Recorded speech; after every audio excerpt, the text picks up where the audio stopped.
Welcome to my channel here, everyone. Today, I'm going to take on a book review, spoiler freestyle, on Terry Goodkind's debut novel, Book 1 of the Sword of Truth series, Wizard's First Rule. Please subscribe to me, everyone. I'd really appreciate it. In this book, we have our hero, Richard Cypher, who is a young, naive, inexperienced woodsman who happens to be investigating his father's death, which is peculiar to him. He's in the forest looking for a plant that might give a clue into his father's death. Our bad guy in this epic series is Darken Rahl, a kind of evil interdimensional wizard who wants to use 3 magic boxes known as the Boxes of Orden to bring evil upon the land. It's up to Richard Cypher and a friend of his, Kahlan, who we meet in the first few pages, to try to stop Darken Rahl in this typical kind of fantasy landscape and plot structure. In the beginning of this book, Richard meets Kahlan, our female heroine, who is on a quest to find 5 wizards for the benefit of civilization.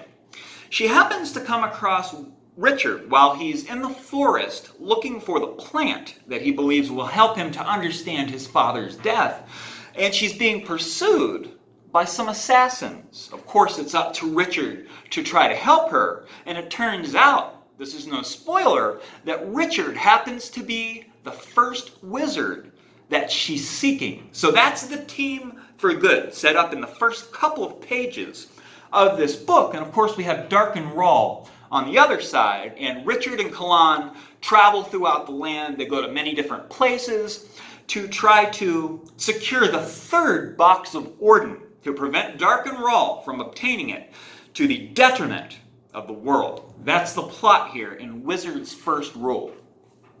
When I say epic fantasy, what I'm thinking of is a story that is broad and complex, that takes place over a long period of time with many characters and many different cities and subplots and so much going on that it's hard to keep track of. And that is definitely true with this book. I believe there are 11 books in this series, and this is kind of a textbook fantasy novel. Now, I do have some real complaints with this book.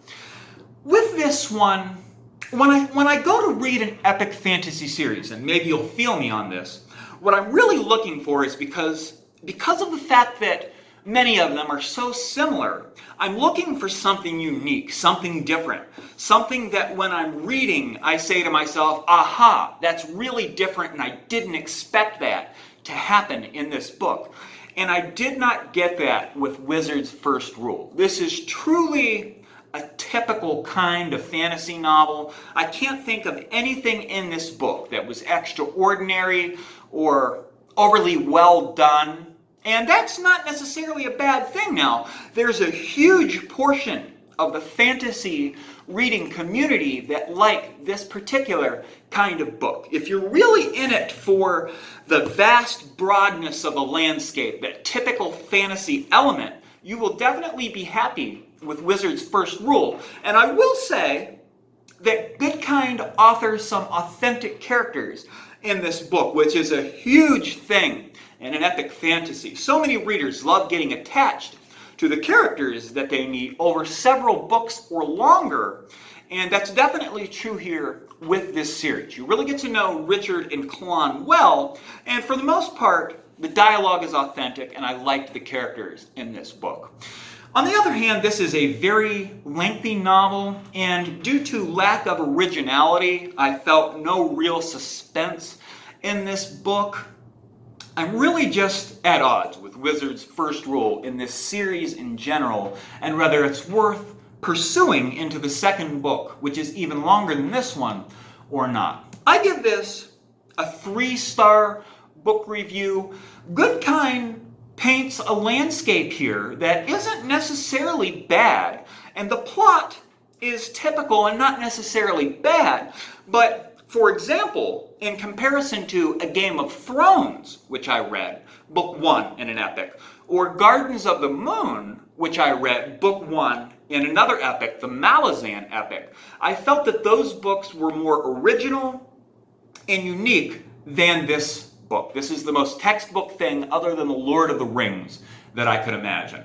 Terry Goodkind's Wizard's First Rule. Another thing I'll say for Goodkind is he's quite the philosopher and wise man. He philosophizes through this book, and some of the passages are really striking. He puts a lot of thought into what he writes, and I'll give him that. But for lack of originality, I give this book a 3-star review, and I don't recommend this one. If you want to try an epic, maybe you're curious, you want to try a long series, I would recommend in place of this maybe starting with A Game of Thrones, Gardens of the Moon, or maybe even Stephen King's The Gunslinger, my own personal favorite.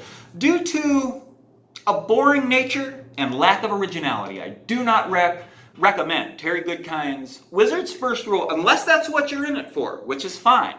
I don't recommend it. Terry Goodkind's Wizard's First Rule, 3-star book review, and I do not recommend this novel. Thanks, everyone.